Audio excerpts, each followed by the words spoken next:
Hi,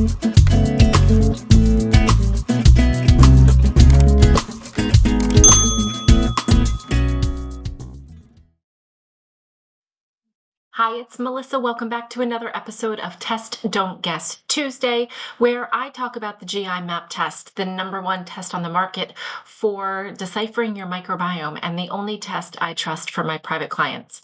So I'm going to give you a case study. I'll tell you about a patient of mine who came in with a multitude of symptoms. We ran a gut test. I'll show you what we find, and then I'll tell you what we did for her. So she was a woman. She was 62 years old. She just felt like she was in bad health. She said, Melissa, I really need to get it together. This is my time. I don't have an exercise program. I don't have good eating habits. I don't have good sleeping habits. I'm a workaholic.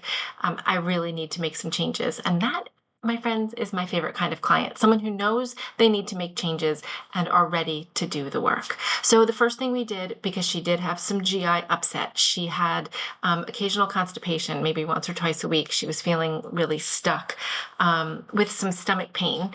So her other symptoms that she was complaining of were low energy, some brain fog. She was having some joint pain and just didn't feel well at 62, right? You have a lot of life left to live. So let's get into her GI map and I'll tell you what we found and show you what we did. Okay, you are looking at a lab report from Diagnostic Solutions Laboratory. This is the GI map test. It's a DNA stool analysis by quantitative PCR. So it's looking for DNA of all of these pathogens in your stool.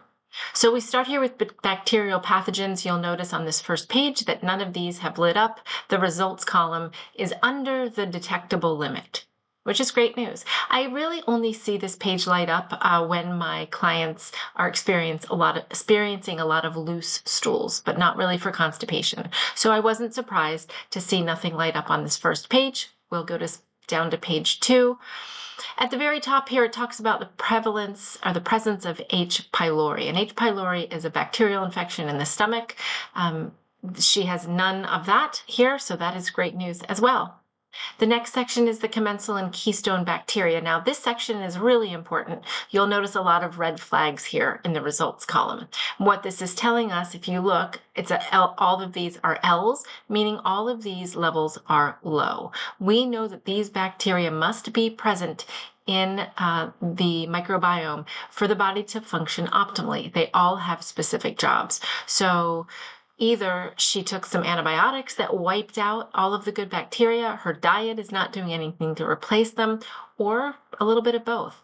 When we look down at the bottom at Bacteroidetes and Firmicutes, the phyla, you can see that both of those are low. And that really tells me that there's a dietary issue here, that she's probably not getting nearly enough fruits and vegetables and fiber in her diet that she needs.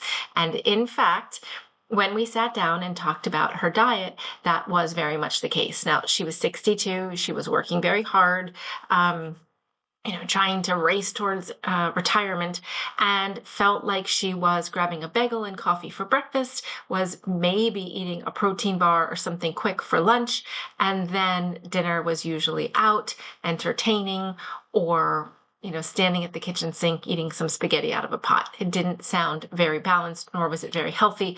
And obviously the results here are showing. So one of the things we work on when we're working on microbiome always is the diet and dietary changes. And it doesn't have to be painful. We're not asking people to give things up that are crazy. We're asking you to add more of the good stuff in. So if you notice here, Faecalibacterium prausnitzii, this bacteria we know can be replaced simply by eating kiwi. So adding kiwi fruit in her diet every morning was one of her dietary recommendations. So it doesn't have to be so hard to change your microbiome. It just takes some focus, which is what you get from this test, and then some consistency.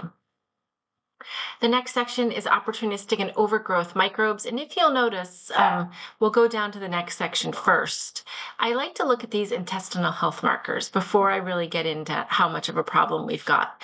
Because if I see these levels of digestion really low, and here they're not, here elastase is slightly low, steatocrit's okay. When these get really low, I see a lot of the bad bugs start to creep up. So a lot of of the overgrowth microbes in this section up here will get really high, especially staph and strep and sometimes the enterococcus, when we don't have enough digestive enzymes and stomach acid. We're not killing those bacteria when they enter through the mouth, and therefore they're making it to the intestines and into the stool.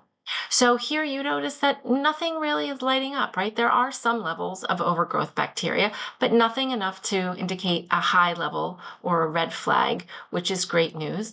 You'll notice down here a little bit of candida. I'm not surprised. She does have a sweet tooth, craves sweets as well as eats plenty of sweets. So that lends to candida.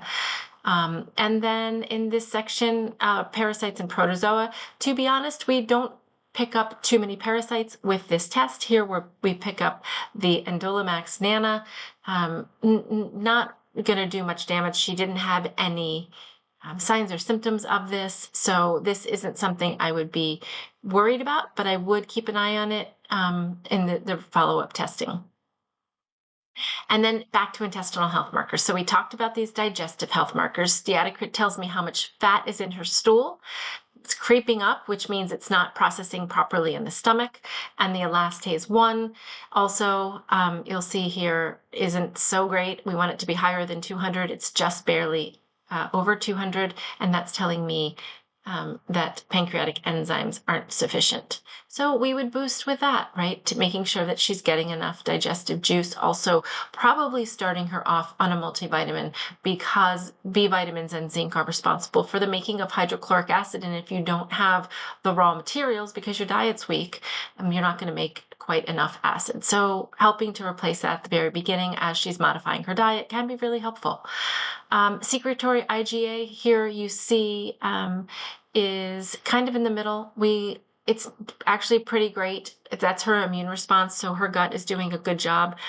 She doesn't have a lot of inflammation and doesn't have a lot of sensitivity to gluten, which is all great to see.